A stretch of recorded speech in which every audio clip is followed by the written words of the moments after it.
안녕하십니까? 오늘 제가 나눌 말씀은 제가 오랫동안 고민하던 영적인 문제입니다.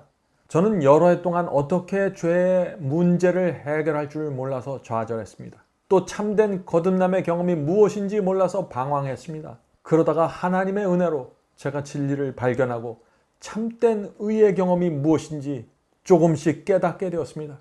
이번 말씀에서 오늘날 그리스도인들이 갖게 되는 고민들과 성경의 복음을 세 종류로 나눠서 정리해 보았습니다.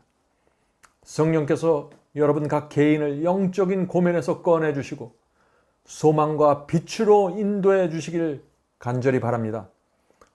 오늘 말씀의 나머지 시리즈를 듣기 원하는 분들은 마지막 사명 웹사이트에 개설되어 있는 바이블 칼리지에서 두 복음의 투쟁을 들으시기 바랍니다. 거기서 놀라운 빛을 발견하게 될 것입니다. 오늘은 늑대가 양이 될 수 있습니까? 하는 말씀입니다. 성도 여러분, 우리 모두는 늑대와 같은 본성을 갖고 태어납니다.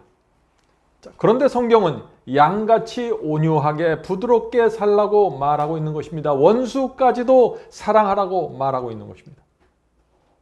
그래서 많은 사람들이 고민하게 되는 것입니다. 늑대의 본성을 갖고 태어난 우리가, 죄된 본성을 갖고 태어난 우리가 어떻게 양의 성품을 가지고 살아갈 수 있느냐 하는 것입니다.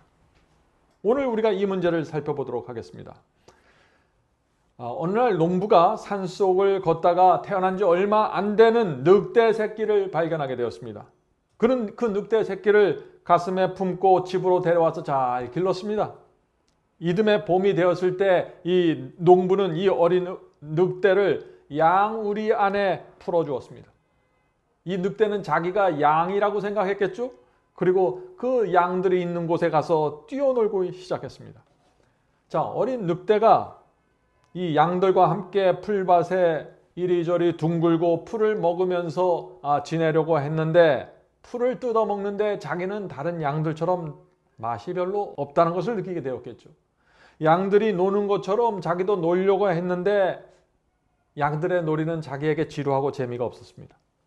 늑대는 그러나 양은 반드시 이렇게 살아야 된다 하는 생각 때문에 양들을 따라다니면서 지냈습니다. 그런데 얼마 후에 늙은 양이 이 늑대 새끼를 보고 가까이 왔습니다. 그리고 너는 누구니? 라고 물어봤습니다.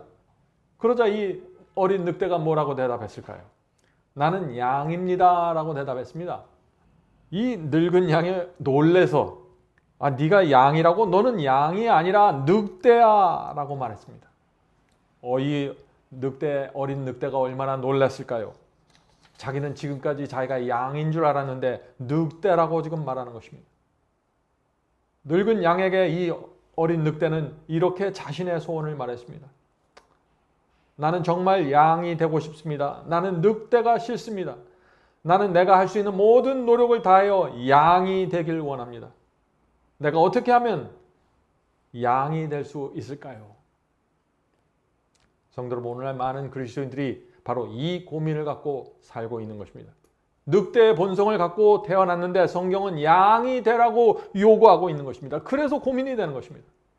오늘날 대부분의 사람들이 이 고민을 해결하려고 어떻게 합니까? 열심히 양을 따라다니고 양의 흉내를 내고 살고 있습니다. 언젠간 나도 이렇게 노력하면 언젠가는 양이 될 수 있겠지라고 희망찬 기대를 하고 살고 있는 것입니다. 성도 여러분, 정말 늑대가 열심히 노력하면 양이 될 수 있을까요? 우리가 교회 잘 다니고 헌금 잘 드리고 성가대 활동하고 고아원과 양로원 방문 열심히 하면 정말 늑대가 양이 될 수 있을까요? 저도 과거에 그런 식으로 문제를 해결하려고 했지만은 전혀 이루어지지 않았습니다. 오늘 많은 분들이 그런 식으로 문제를 해결하고 하지만 결국에는 벽에 부딪혀서 좌절하게 되는 것입니다. 양이 될 수 없다는 사실 때문에 좌절하는 것이죠. 이 늑대는 자신이 양이 아니라 늑대라는 사실을 지금 알게 되었습니다. 자, 그러면 어떻게 할까요? 양이 되기 위해서 더 철저하게 노력하겠죠. 양처럼 더 소리 내려고 노력하고 양처럼 뛰려고 열심히 애를 쓰게 됩니다. 그러면 그럴수록 자신 속에서 나오는 이 늑대의 본성을 감출 수가 없는 것입니다. 지금 다른 양들은 울타리를 보면서 그 안에서 안전과 평안을 느끼는데 늑대는 오히려 그 울타리를 보면서 답답함을 느끼는 것입니다. 무거운 것입니다.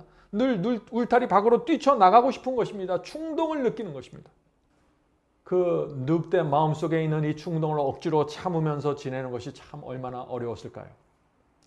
사도 바울은 바로 이런 문제를 로마서 7장에 기록해 놓은 것입니다. 로마서 7장 18절입니다. 로마서 7장 18절. 내 속 곧 내 육신에 선한 것이 거하지 아니하는 줄을 아노니 원함은 내게 있으나 선을 행하는 것은 없노라. 이것이 늑대의 고민입니다. 원하는데 안 된다는 것입니다.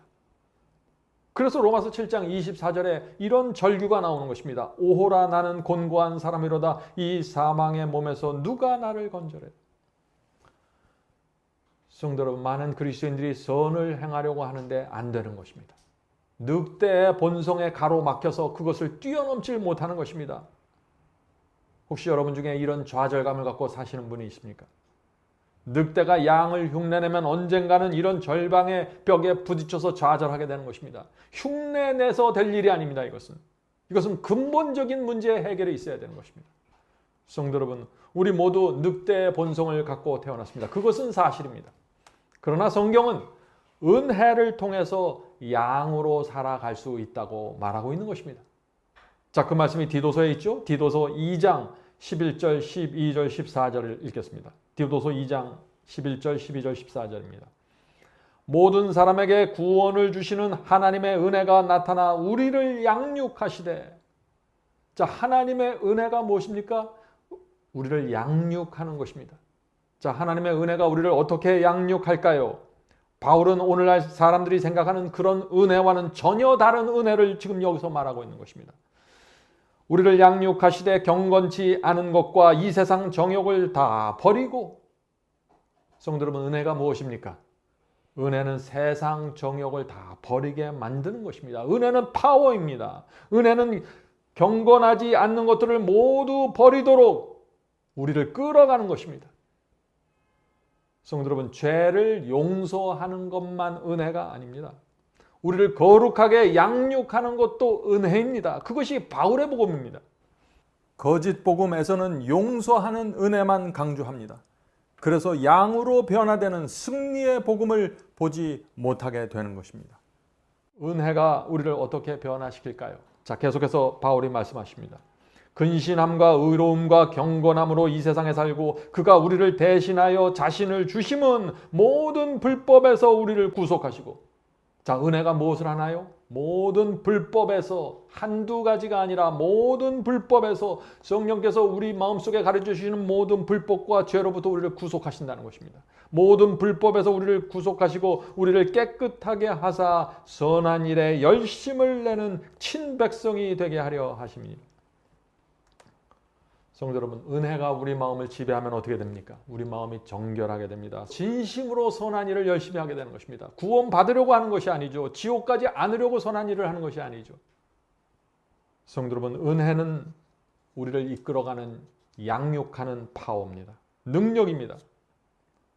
자, 늑대의 본성을 갖고 태어난 우리가 이런 은혜의 양육을 받을 수 있다는 것입니다. 성경은 그렇게 말하고 있는 것입니다. 자, 성경은 내 이웃을 사랑하라고 말하고, 성경은 내 원수를 사랑하라고 말하고, 계명에 순종하라고 말합니다. 성경은 거룩하게 살라고 말합니다. 성경은 우리 속에 늑대의 본성이 있는 것을 알면서도 우리에게 양처럼 살 것을 요구하고 있는 것입니다. 성도 여러분, 우리가 정말 이 늑대의 본성을 갖고 태어난 우리가 정말 양으로 살아갈 수 있을까요? 성경은 그렇다고 말하고 있는 것입니다.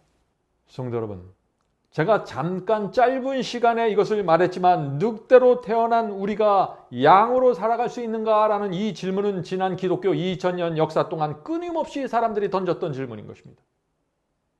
그래서 우리는 성경 말씀이 무엇을 말하고 있는지 정확하게 보아야 되는 것입니다. 성도 여러분, 오늘 우리가 나누는 말씀은 거듭남에 대한 말씀입니다. 우리의 구원을 결정하는 중요한 진리입니다. 분명히 알아야 되는 것입니다. 자, 바울은 로마서에서 놀라운 말씀을 합니다. 로마서 5장 21절입니다. 죄가 사망 안에서 왕노릇한 것 같이 은혜도 또한 의로 말미암아 왕노릇하여 우리 주 예수 그리스도로 말미암아 영생에 이르게 하려 함이니라. 성도 여러분, 바울의 복음은 분명하죠. 늑대 속에서는 죄가 왕노릇합니다. 그러나 양이 되면 은혜가 왕노릇해서 영생으로 들어가게 된다는 것입니다. 이것이 진리입니다. 자, 그런데 오늘날 기독교 안에 늑대가 양이 되는 방법을 세 가지로 제시하고 있습니다. 세 가지 가르침이 공존하고 있는 것입니다. 그래서 많은 사람들이 이 세 가지 가르침 중 어느 것을 붙잡게 되는 것입니다. 자, 우리 그 세 가지 가르침을 살펴볼까요? 자, 첫 번째는 율법적인 신앙입니다. 율법적인 신앙으로 양으로 변화되려고 노력하는 것입니다. 겉모습을 열심히 바꾸면 양이 될 수 있다고 믿는 것입니다. 율법적 신앙이 뭐예요? 내 겉모습을, 내 행위를 열심히 바꾸어 나가면 언젠가는 양이 될 수 있다는 가르침이 율법주의입니다. 율법주의는 늑대도 그 모습을 잘 바꾸면 양으로 변화시킬 수 있다는 가르침입니다. 늑대에게 성형수술을 해주면 양이 될 수 있다는 것이죠. 정말 그럴까요? 늑대를 양으로 변화시키기 위해서 늑대의 겉모습을 완벽하게 바꿔 나가려고 애쓰는 그리스도인들이 많이 있습니다. 그래서 이것도 행하고 저것도 행하면서 내 겉모습을 만들어가는 것이죠. 성경에 나오는 모든 원칙과 규례들을 잘 지켜나가서 언젠가는 나도 양이 될 수 있겠지 하고 기대하면서 살아가는 것이 율법주의입니다. 율법적인 신앙입니다.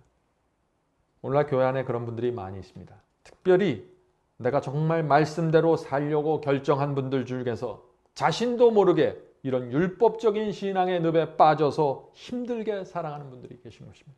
문제가 무엇인가요? 변화는 마음의 중심에서 시작되어 밖으로 나오는 것인데, 밖으로 열매가 돼서 맺혀지는 것인데, 겉모습을 먼저 변화시켜서 양이 되려고 노력하다가 율법주의에 빠진다는 것입니다. 성도 여러분, 잘 생각해 보세요.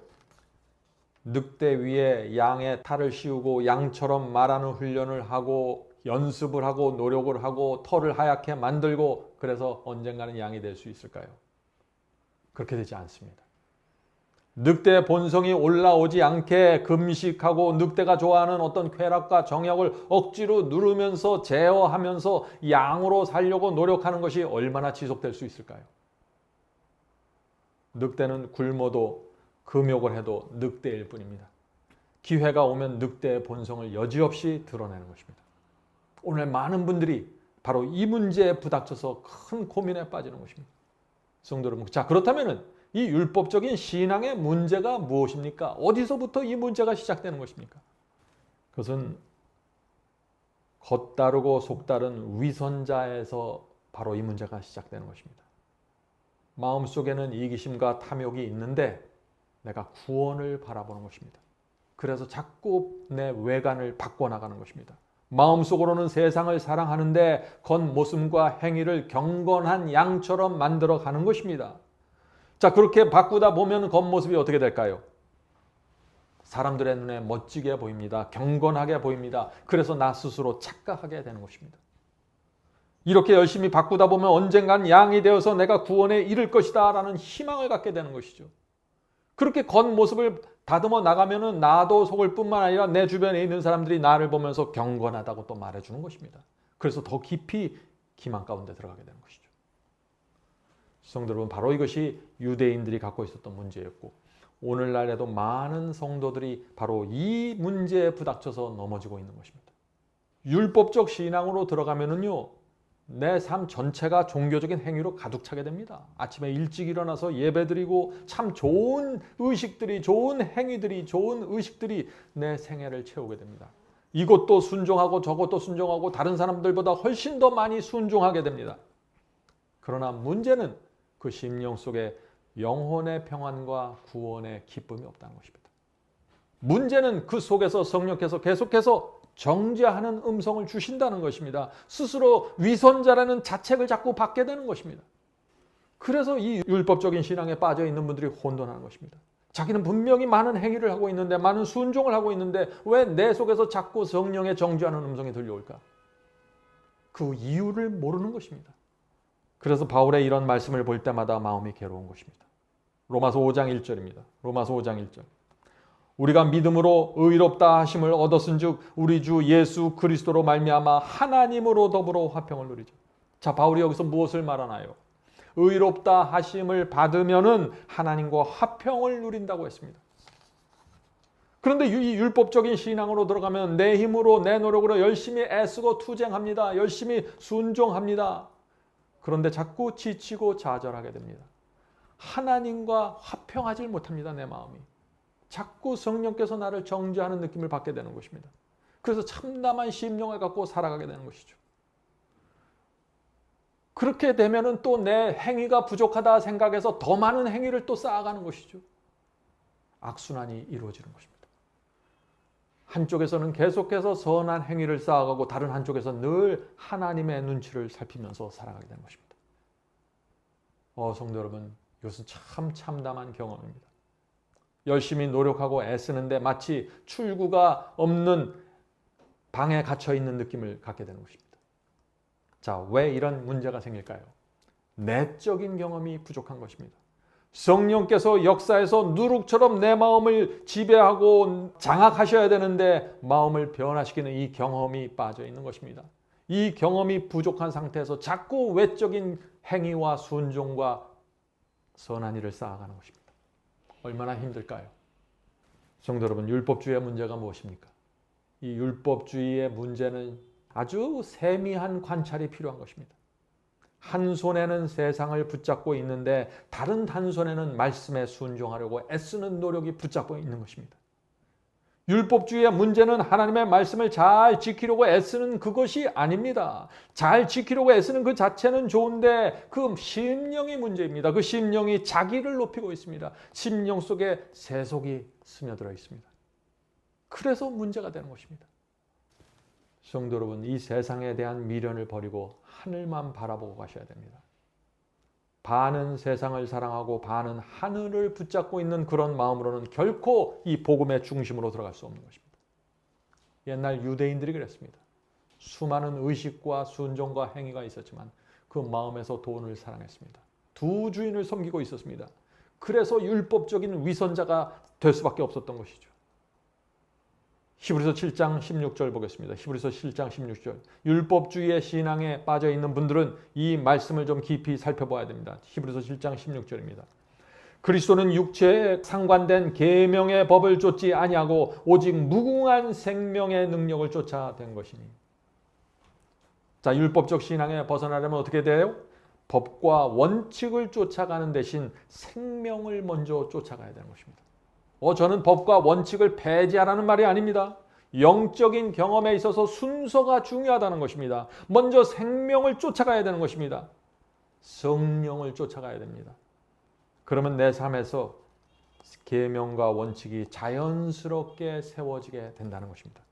자, 그런데 이 순서가 바뀌면 어떻게 돼요? 계명과 법을 내가 잘 지켜서 생명을 만들어내려고 하는 것입니다. 자기도 모르게 그렇게 되는 것입니다.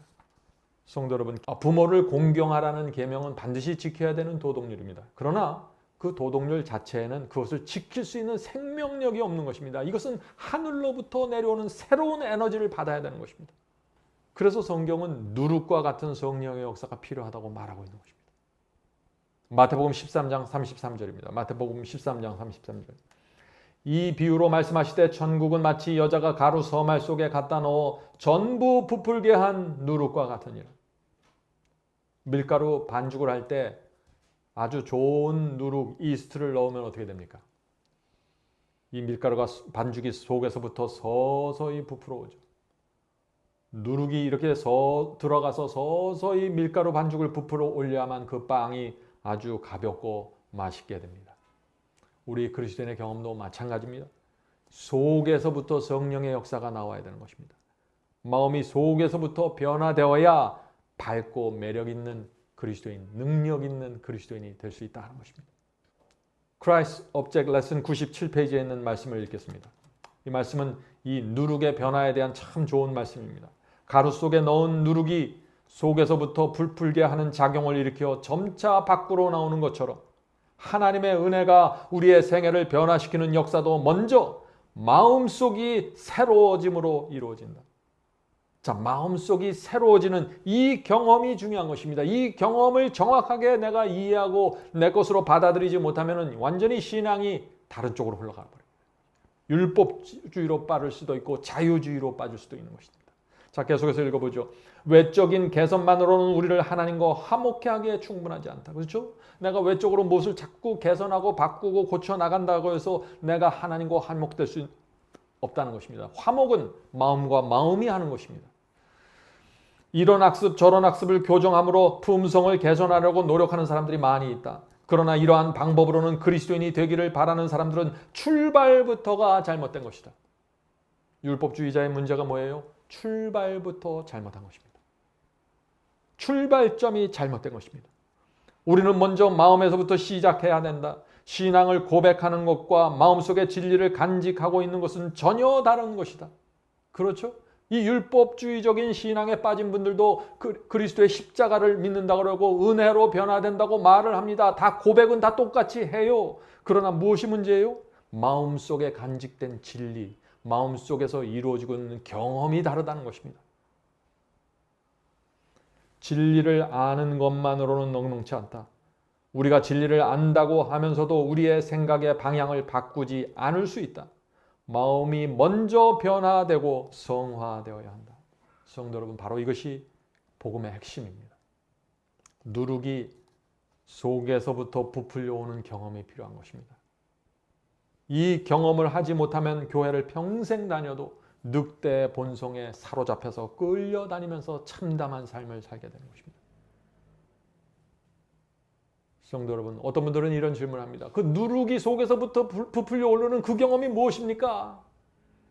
오늘 우리가 그 문제를 좀 살펴보려고 하는 것입니다. 필요한 것은 여러분이 간절한 마음으로 주여, 제가 누룩이 부풀려 오는 이 경험을 모릅니다. 교회를 수십 년 다녔는데 아직 이것을 모르겠습니다. 주여 도와주시옵소서. 이렇게 정직한 심령으로 주 앞에 나가서 간절히 매달려야 되는 것입니다. 거기서부터 시작이 되는 것입니다. 자꾸 율법적인 신앙을 가진 분들은 자꾸 이것을 감춥니다.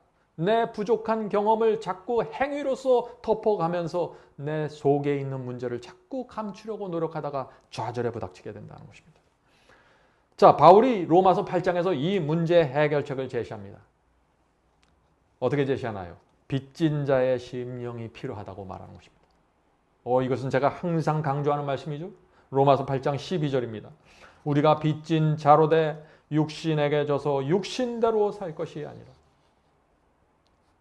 성도들은 바로 이 말씀에 집중하셔야 됩니다. 우리 모두는 그리스도께 엄청난 빚을 졌습니다.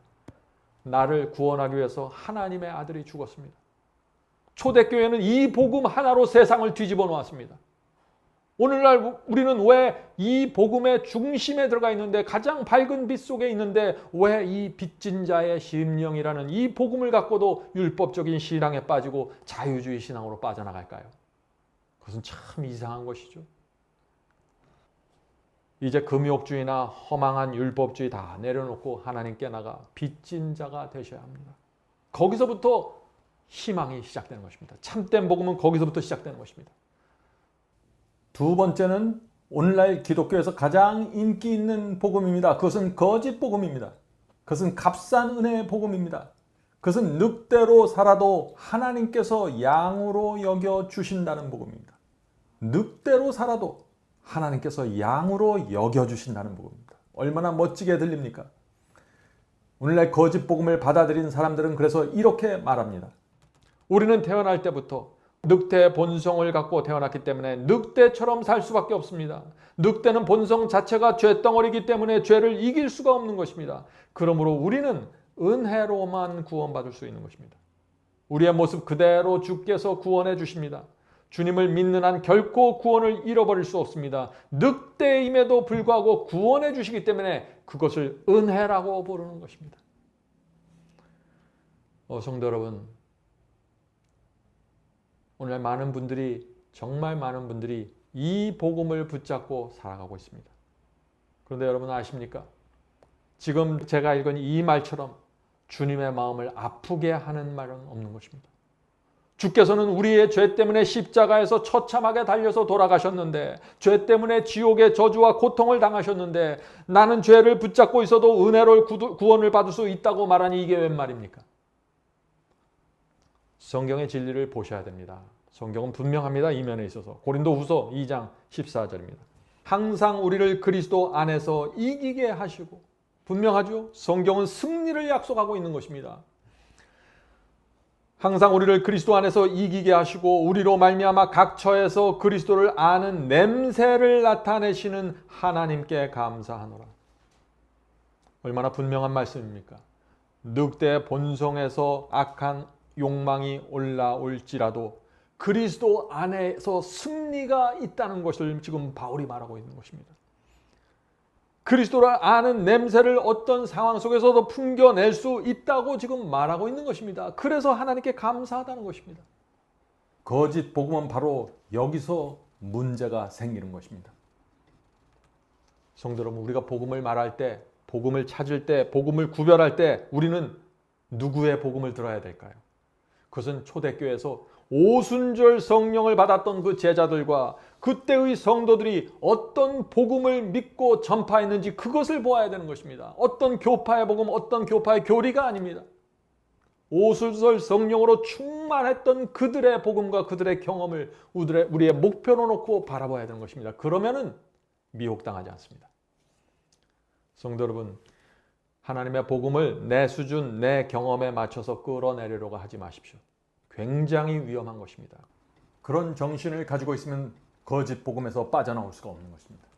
하나님의 말씀 그대로 보시고 따라가셔야 됩니다. 그래야만 그 속에서 희망이 있고 소망이 있고 성령께서 역사하시는 것입니다. 진리의 영이 역사해야 되는 것입니다. 거짓 복음은 이렇게 말합니다. 늑대의 본성에 붙잡혀서 살 수밖에 없다. 양으로 변화되는 것이 아니라 양으로 인정받는 것이다. 그래서 칭의를 이렇게 설명하게 되는 것입니다. 예수님을 믿으면 예수께서 늑대인 우리를 양으로 의롭다고 인정해 주십니다. 세상을 사랑하고 내가 죄를 붙잡고 있어도 그리스도의 의가 나를 덮어주십니다. 이것이 칭의이고 은혜로 구원받는 복음입니다. 성도 여러분, 여러분은 이제 거짓 복음의 문제가 무엇인지 보이십니까? 바울은 칭의를 전혀 다르게 선포합니다. 자, 바울이 말하는 칭의를 보시죠. 로마서 6장 6절과 7절입니다. 로마서 6장 6절과 7절. 우리가 알거니와 우리 옛사람이 예수와 함께 십자가에 못 박힌 것은 죄의 몸이 멸하여 다시는 우리가 죄에게 종노릇하지 아니하려 함이니 이는 죽은 자가 죄에서 벗어나 의롭다 하심을 얻었습니다. 얼마나 분명합니까? 칭의, 이 의롭다 하심을 어떻게 얻는다고 했습니까? 바울은 얘기합니다. 죄에서 벗어나 의롭다 하심을 얻는다고요. 다시는 우리가 죄에게 종노릇하지 않게 하려 함이니. 거짓 복음의 치명적인 문제가 여기 있습니다. 바울은 죄에서 벗어나야 의롭다 하심을 받는다고 했는데 거짓 복음은 어떻게 말합니까? 죄를 붙잡고 있으면서 의롭다 하심을 여전히 받을 수 있다고 말하는 것입니다. 성도 여러분, 오늘날 교회 안에서 인기 있는 이 거짓 복음의 문제가 무엇인지 보이십니까? 십자가 아래서 거듭날 때 생기는 심령의 변화를 놓친 것입니다. 십자가는 단순히 죄를 용서해 주는 어떤 대가와 어떤 보증 수표가 아닙니다. 그거 이상입니다. 십자가는 우리의 마음을 변화시켜 줍니다. 내 죄 때문에 하나님의 아들이 죽었는데 내 심령 속에 아무것도 생기지 않는다고요? 그럴 수가 있나요? 우리는 실제적인 경험을 좀 생각해 봐야 되는 것입니다. 자, Selected Message Volume 1 489페이지입니다. 그리스도를 바라봄으로 그대들은 변화하게 될 것이며 그대들이 전에 품고 있던 교만심, 허영심, 자존심, 스스로 의롭다는 정신 및 불신을 증오하게 될 것이다. 성도 여러분, 전에는 우리가 죄에 대한 애착심을 느끼고 죄를 바라볼 때 자꾸 끌려다녔는데 그리스도를 바라보면 어떻게 된다고 했습니까? 전에 품고 있던 교만심, 허영심, 자존심, 스스로 의롭다는 이런 모든 정신들을 증오하게 될 것이라고요. 전혀 다른 마음이 지금 말하고 있는 것입니다. 새 마음을 말하고 있는 것입니다. 성도 여러분, 속으로 교만하고 미워하고 있는데 억지로 참는 것이 아니에요. 안 그런 척 하는 것이 아닙니다. 죄를 미워하는 마음으로 지금 대하는 것입니다. 죄에 대해서 진절머리가 나는 마음입니다. 그것이 새 마음입니다. 그리스도 안에서 그 마음을 받을 수 있다고 지금 말하고 있는 것입니다. 따라서 그대들은 이러한 죄들을 무가치한 명예처럼 버리게 될 것이며 하나님 앞에서 겸비하고 온유하며 진실하게 행할 것이다. 그대들은 사랑, 인내, 온유, 양선, 자비 및 하나님의 자녀에게 있어야 할 모든 은혜로운 일들을 행할 것이고 마침내 성화되고 거룩한 백성들과 함께 자리를 같이 하게 될 것이다. 성도 여러분, 여러분은 이 경험을 원하십니까? 사모하십니까? 우리 마음속에 간절함이 있어야 되는 것입니다. 정직한 심령으로 주 앞에 나가서 주여, 제게 이 경험이 없습니다. 제가 어떻게 하면 이 경험 속으로 들어갈 수 있을까요? 어떻게 하면 새 마음을 받을 수 있습니까? 그렇게 정직해야 됩니다. 성도 여러분, 이 새 마음이라는 것은 우리가 스스로 만들어낼 수 있는 마음이 아닙니다. 하늘로부터 역사가 이루어져야 되는 것입니다. 자, 그래서 빌립보서 2장 5절에 바울은 이렇게 얘기합니다. 빌립보서 2장 5절이죠. 너희 가운데 이 마음을 품으라. 이는 그리스도 예수의 마음이니. 많은 분들이 그 예수의 마음을 어떻게 우리가 받을 수 있습니까? 라고 질문하죠. 부모를 정말 사랑하고 존경하면은요, 그 자녀들이 부모를 닮아가게 됩니다. 나도 부모처럼 살고 싶다. 부모의 성품을 사모하게 됩니다. 마찬가지입니다. 예수님을 우리가 정말 사랑하고 그분의 생애와 십자가를 보면서 감사로 충만해지면은 나도 예수의 마음을 갖고 싶습니다. 나도 예수처럼 살고 싶습니다. 저는 부족하지만 정말 예수님의 마음 받고 싶습니다. 하나님께서 약속하신 그 예수의 마음 저도 받고 싶습니다. 이렇게 주 앞에 나가 매달리게 되는 것입니다. 그렇게 될 때 거기서부터 거듭남의 경험이 시작되고 새 마음을 받는 경험이 시작된다는 것입니다. 시작점이 분명해야 돼요. 이 시작점이 흔들리면 다 경험이 다 흩어져 버리고 마는 것입니다. 자, 여기서 한 가지 좀 우리가 짚고 넘어가야 될 것이 있습니다. 어떤 분들은 이 새 마음을 받고 예수의 마음을 받으면 거듭나면은 늑대의 본성 자체가 영원히 사라진다라고 생각하죠. 다시는 이 본성에서 올라오는 악한 욕망을 느끼지 않게 될 것입니다. 왜냐하면 새 마음을 받았으니까요. 그렇게 생각합니다. 전혀 그렇지 않습니다. 육체의 본성은 여전히 존재합니다. 거듭난 사람도 내 본성 속에서 늑대의 욕망이 올라오는 것을 느끼게 되는 것입니다. 그래서 시험을 받고 유혹을 느끼는 것입니다. 만약 늑대의 본성이 영원히 사라진다면 거듭나면 시험 자체를 안 받게 되는 것입니다. 그럴 수는 없는 것이죠. 그건 현실과 전혀 다른 이야기죠. 새 마음을 받을 때, 예수의 마음을 받을 때 늑대의 본성이 사라지는 것이 아닙니다. 육체의 본성은 여전히 존재합니다. 그러나 새 마음이 생기면, 거듭나면 늑대의 본성을 새 마음이 지배하게 되는 것입니다. 성령께서 새 마음을 지배하고 있기 때문에 그 마음이 본성에서 올라오는 욕망을 지배하는 것입니다. 성도 여러분, 제가 다시 말씀드리지만 거듭나도 유혹을 느끼고 중독을 느낍니다. 그러나 예수의 마음, 이 새 마음을 받으면 죄에 끌려다니지 않게 되는 것입니다. 자, 그렇다면 여기 질문이 있죠. 한번 거듭난 경험을 했으면은 그 예수의 마음을 잃어버릴 수 있을까요? 그렇습니다. 예수의 마음을 잊어버리고 다시 죄에 끌려다닐 수 있는 것입니다. 그래서 바울이 이런 고백을 하는 것입니다. 자, 바울이 거듭났습니까? 당연하죠. 바울이 거룩한 성도인가요? 그렇습니다. 바울은 자신의 생애를 온전히 주 앞에 드린 사도입니다. 그런데 그런 바울마저 이런 고백을 하는 것입니다. 고린도전서 9장 27절입니다. 고린도전서 9장 27절. 내가 내 몸을 쳐 복종하게 하면 내가 남에게 전파한 후에 자기가 도리어 버림이 당할까 두려워함이로라. 성도 여러분, 바울이 왜 이런 말씀을 했을까요? 거듭났지만 여전히 자기 속에서 복종시킬 무엇이 있다는 것입니다. 본성이 있는 것입니다. 어떤 욕망이 성경과 맞지 않는, 하나님의 뜻과 맞지 않는 어떤 욕망을 느낀다는 것입니다. 그래서 내 자신을 쳐서 복종시킨다는 것입니다. 성도 여러분, 많은 분들이 여기에 지쳐요. 몇 번 복종시키다가 안 됩니다. 어떻게 해야 됩니까? 자꾸 이런 얘기를 하는 것입니다. 성경의 사도들은 그런 기록이 없습니다. 내가 내 자신을 쳐서 복종시키고 내가 내 자신을 부인하고 십자가를 따라가는데 내가 자꾸 지칩니다. 이런 얘기를 안 해요. 왜 그럴까요?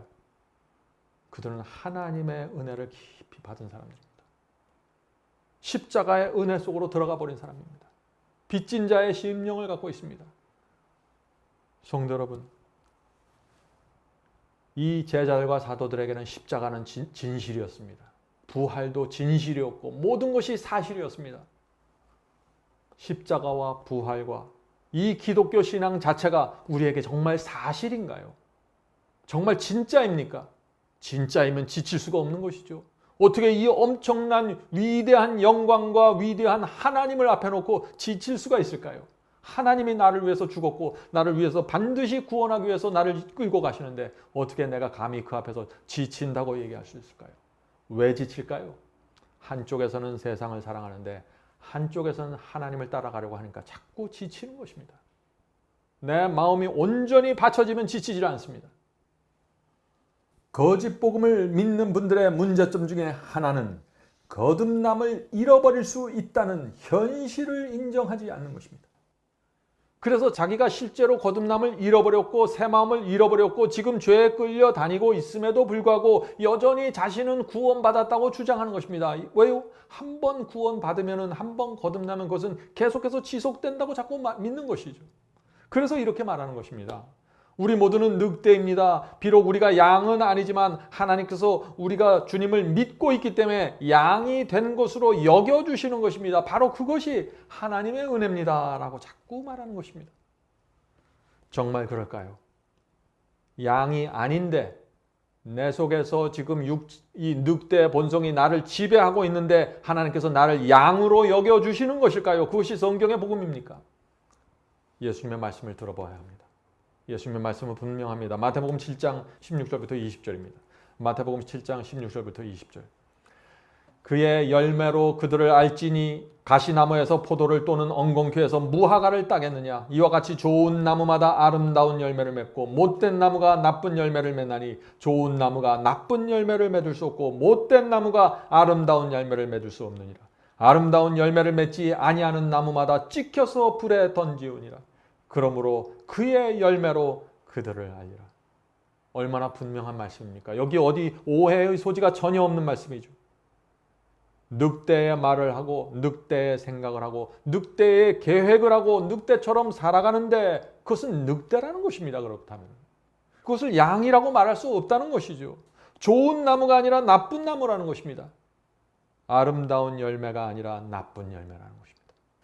성도 여러분, 이런 말씀을 우리가 대할 때 물론 두렵습니다. 그러나 정직해야 되는 것입니다. 주여, 저에게 이런 경험이 부족합니다. 저를 인도하여 주시옵소서. 이렇게 나가야 되는 것입니다. 그래야 거기서부터 문이 열리는 것입니다. 성도 여러분, 이 사도 바울은 늑대의 본성에 대해서 아주 분명하게 얘기합니다. 끌려다니지 말라고 말하는 것입니다. 갈라디아 5장 16절입니다. 갈라디아 5장 16절. 내가 너희에게 이르노니 너희는 성령을 쫓아 행하라. 그리하면 육체의 욕심을 이루지 아니하리라. 성도 여러분, 이것이 복음입니다. 많은 분들이 어떻게 육체의 욕심을 따라가지 않을 수 있습니까? 나는 안 됩니다. 어떤 땐 됐다가 안 됩니다. 자꾸 그런 얘기를 합니다. 왜 그럴까요? 여러분의 생애 전체를 주 앞에 드리지 않았습니다. 정직하게 생각해 보세요. 내 속에서 무엇을 붙잡고 있는지. 성도 여러분, 베드로는 늑대로 살아가는 이 악인들에게 반드시 형벌이 내려진다고 경고하고 있는 것입니다. 베드로후서 2장 4절부터 10절입니다. 하나님이 범죄한 천사들을 용서치 아니하시고 오직 의를 전파하는 노아와 그 7 식구를 보존하시고 경건치 아니하는 자들의 세상에 홍수를 내리셨으며 소돔과 고모라성을 멸하기로 정하사 재가 되게 하사. 무슨 뜻인가요? 늑대의 본성에 끌려다녔던 그 당시의 악인들에게 하나님께서 심판하셨다는 것입니다. 많은 분들이 이런 얘기를 하면 그럼 구약시대 아닙니까? 신약시대는 은혜로 다 덮어주는데요. 지금 베드로후서는 신약시대의 서적입니다. 신약시대의 말씀이에요. 구약시대에 그렇게 심판하셨으니까 지금도 그렇게 심판하신다는 것을 증명하는 논리입니다. 이것이. 후세에 경건치 아니할 자들에게 본을 삼으셨으며 무법한 자의 음란한 행실을 인하여 고통하는 의로운 롯을 건지셨으니 주께서 경건한 자는 시험에서 건지시고. 성도 여러분, 이것이 하나님의 약속입니다. 정말 우리가 주의 뜻대로 살고 싶고 정말 하나님을 위해서 내 생애를 드리기 원하면 하나님의 약속은 성취되는 것입니다. 새 마음을 주셔서 시험에서 건져 주신다는 것입니다. 불의한 자는 형벌 아래 두어 심판 날까지 지키시며 육체를 따라 더러운 정욕 가운데서 행하며 주관하는 일을 멸시하는 자들에게 특별히 형벌하실 줄을 아시느니라. 여기 분명히 말씀하시죠. 육체를 따라서 사는 자들, 늑대의 본성에 이끌려서 끌려다니는 자들 형벌하실 줄을 아시느니라. 성도 여러분, 두려운 말씀입니다. 그래서 우리가 하나님의 말씀 앞에 바짝 엎드려서 주여 이 경험을, 이 복음의 경험이 제가 필요합니다. 도와주시옵소서. 이렇게 접근해야 된다는 것입니다. 이렇게 분명한 말씀이 있는데도 오늘 많은 분들이 늑대로 태어났기 때문에 늑대처럼 살아도 구원받을 수 있는 것이 아닙니까? 라는 질문을 계속해서 던지는 것입니다. 지난 2000년 동안 그 질문이 계속되어 내려오고 있는 것입니다. 성도는 참 이상하죠. 성경에 이렇게 분명한 말씀들이 있는데도 불구하고 말이죠. 자, 세 번째는 성경이 말하는 참된 복음입니다. 그것은 늑대도 양으로 변화될 수 있다는 것입니다. 성경의 복음은 늑대도 양으로 변화시킬 수 있는 복음입니다. 이것이 성경이 선포하는 놀라운 복음이죠. 아무리 잔인하고 포악한 늑대로 태어났을지라도 양으로 변화될 수 있다는 것이 성경의 복음입니다. 성도 여러분, 이것이 바로 참된 성경의 복음입니다. 성경의 복음은 지독한 구두쇠, 돈을 사랑하는 늑대 삭개오도 양으로 변화될 수 있다고 가르칩니다. 7 귀신 들렸던 장녀 막달라 마리아까지도 양으로 변화됐습니다. 예수께서는 니고데모에게 구원이 무엇인지 정확하게 설명해 주셨습니다. 한 번은 니고데모가 예수님을 찾아왔죠. 니고데모라는 이름을 가진 점잖은 늑대입니다. 점잖게 보여도 그 속에 늑대의 본성이 있습니다. 점잖은 늑대가 찾아와서 예수님을 이렇게 물어보는 것입니다. 내가 어떻게 하면 구원을 받겠습니까? 성도 여러분, 이 질문이 정직한 심령으로 하나님께 드려져야 되는 질문입니다. 주여, 제가 수십 년 동안, 오랫동안 주님을 믿었는데 내가 어떻게 하면 구원을 받을 수 있겠습니까? 예수께서 이렇게 대답하십니다. 요한복음 3장 5절부터 7절입니다. 요한복음 3장 5절부터 7절. 예수께서 대답하시되 진실로 진실로 내게 이르노니 사람이 물과 성령으로 나지 아니하면 하나님의 나라에 들어갈 수 없느니라. 육으로 난 것은 육이요 성령으로 난 것은 영이니 내가 내게 거듭나야 하겠다는 말을 기이 여기지 말라. 이 말씀이 무슨 뜻인가요? 예수께서 니고데모에게 지금 이렇게 말씀하시는 것입니다. 니고데모야, 너는 늑대란다. 늑대의 본성을 갖고 너는 태어났어. 그러나 내가 정말 양이 되고 싶으면 물과 성령으로 거듭나야 한다. 다시 태어나야 한다. 성도 여러분, 인간의 어떤 노력으로도 늑대는 결코 양이 될 수 없습니다. 우리 모두는 그것을 잘 알죠.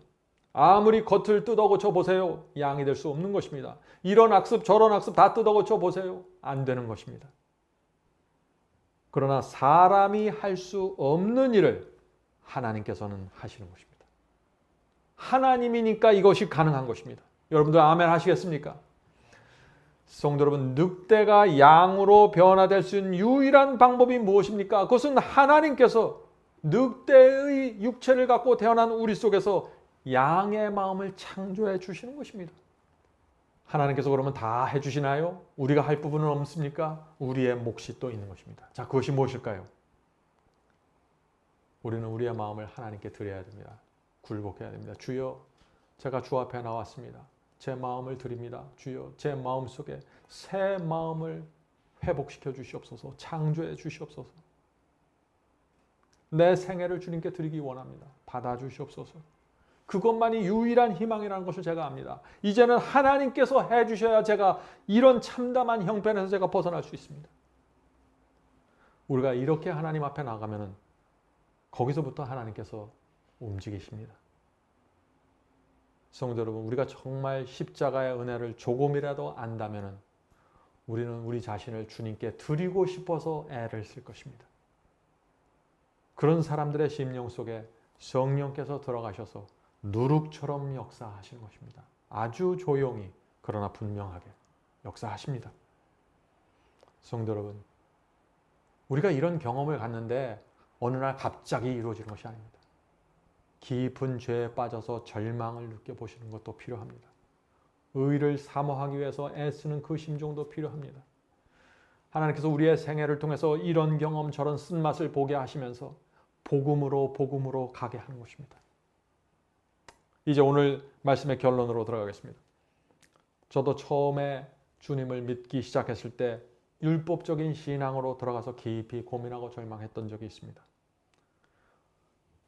절망 속에서 성경 말씀을 살피다가 진리를 발견하고 성경의 복음으로 들어오게 되었습니다. 그것은 하나님의 은혜였습니다.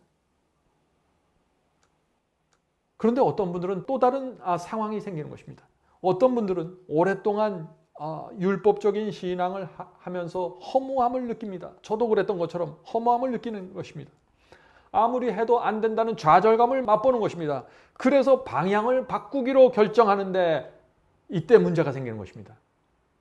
정반대쪽에 있는 거짓 복음으로 들어가는 것입니다. 값싼 은혜로 들어가는 것입니다. 거짓 복음을 붙잡고 있는 수많은 사람들이 율법적 복음에서 좌절했기 때문에 거짓 복음으로 들어가게 되는 것입니다. 그래서 그런 분들은 이렇게 생각하는 것입니다.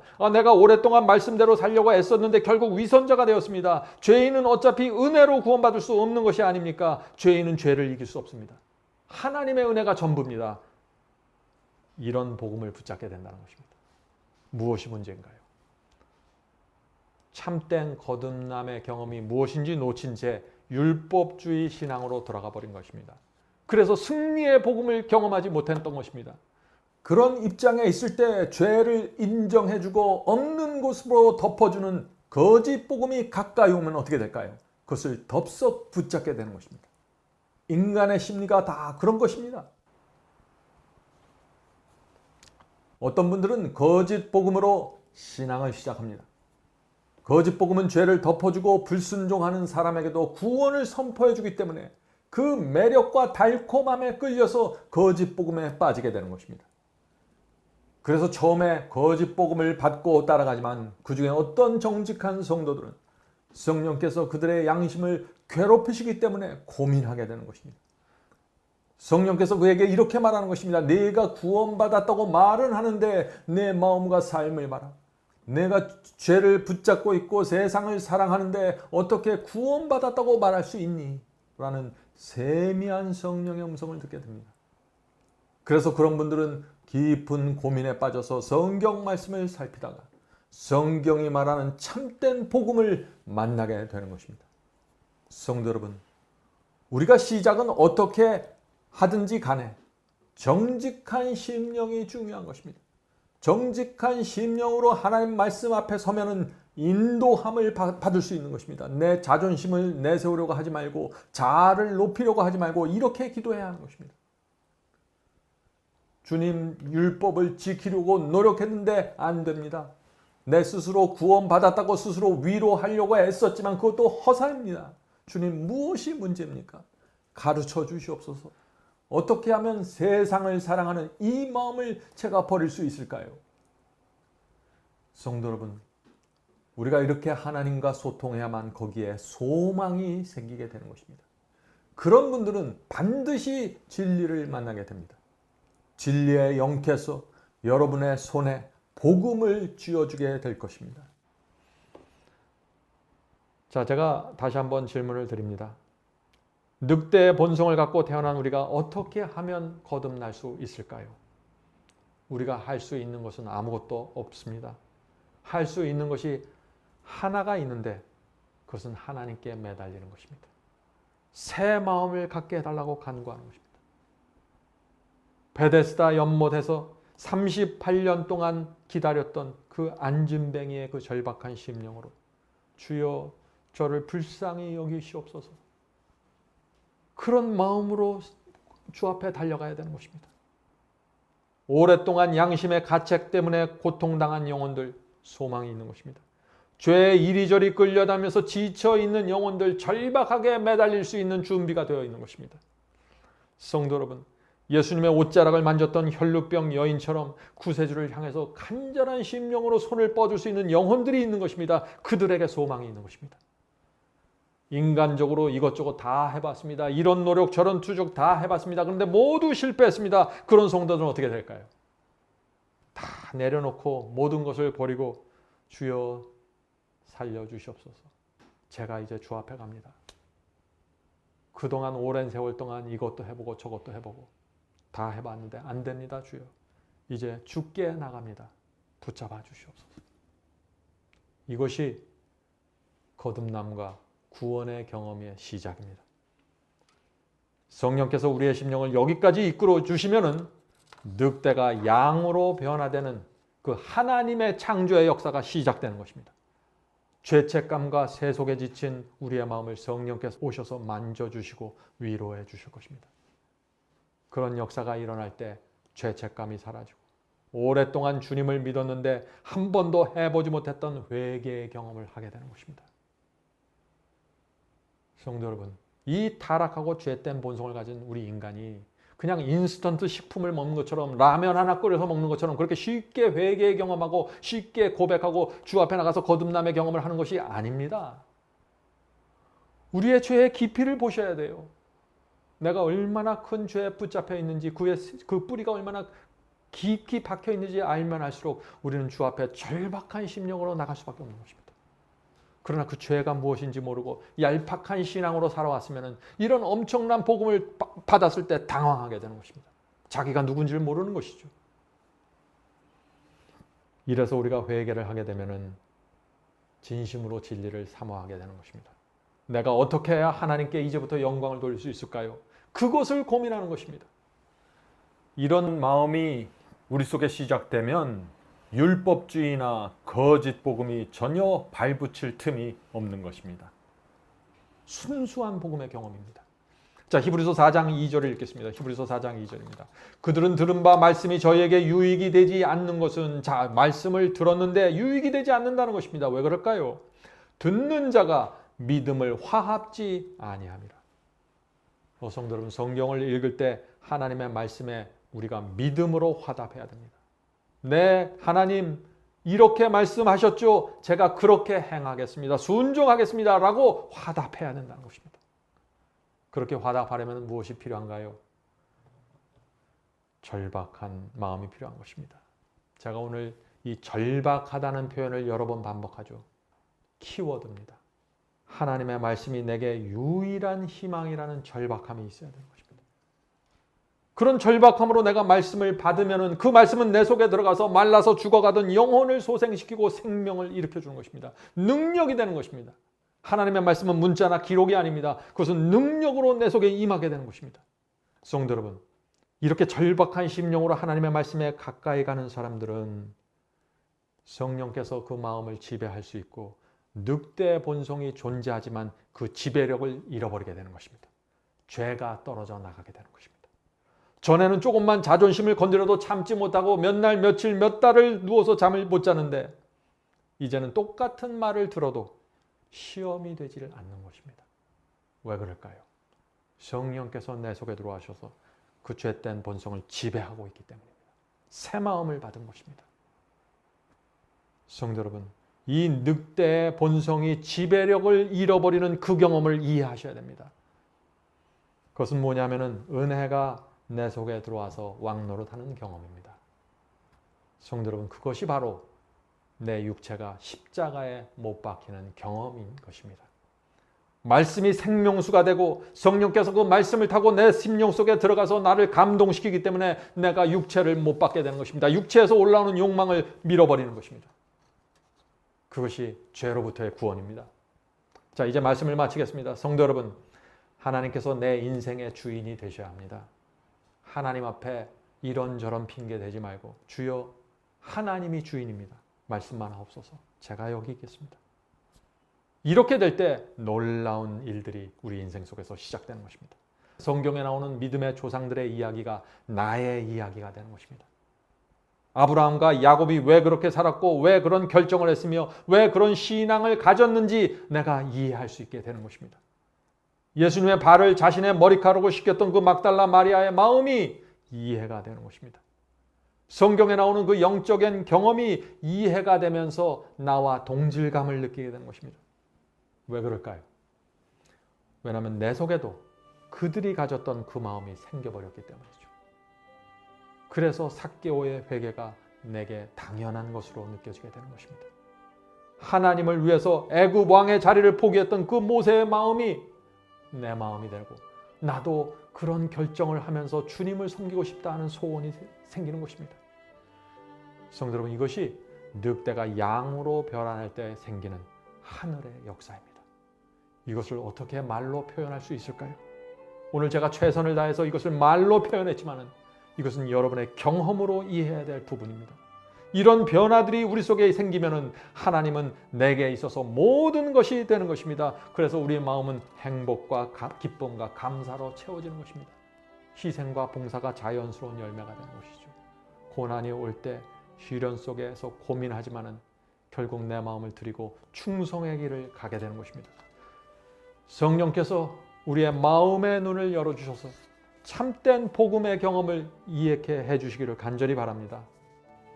하늘에 계신 저희들의 아버지, 하나님의 은혜가 저에게 실제가 될 수 있도록 도와주시옵소서. 하나님의 십자가가 저에게 현실이 되게 인도해 주시옵소서. 더 이상 하나님 앞에서 감추지 않게 하시고 핑계대지 않게 하시고 숨기지 않게 도와주시옵소서. 성령께서 저의 마음속에 역사하셔서 무엇이 우리의 문제인지 보여주시옵소서. 저희는 오랫동안 저희의 죄와 저희의 문제를 감추고 숨기는 기술을 익혀왔습니다. 이제 더 이상 그렇게 되지 않도록 주여 성령께서 저희를 지켜주시고 보여주시옵소서. 주께서 보여주셔야 저희가 깨달을 수 있습니다. 하늘에 계신 아버지, 이 시간에 저희가 저희의 생애를 주 앞에 드리기 원합니다. 정말 문둥병자와 같은 심령으로 병낫기를 간구하오니 저희의 이 죄의 질병에서 건져 주시옵소서. 하늘에 계신 아버지, 저희의 자아가 문제입니다. 이 자아 옆에 죄가 붙어 있습니다. 주여, 저희를 불쌍히 여겨 주시고 하나님의 능력으로 하늘의 권세로 들어오셔서 은혜의 왕국을 건설하여 주시옵소서. 저희가 간절히 원합니다. 도와주시옵소서. 예수님의 이름으로 간절히 기도드립니다. 아멘.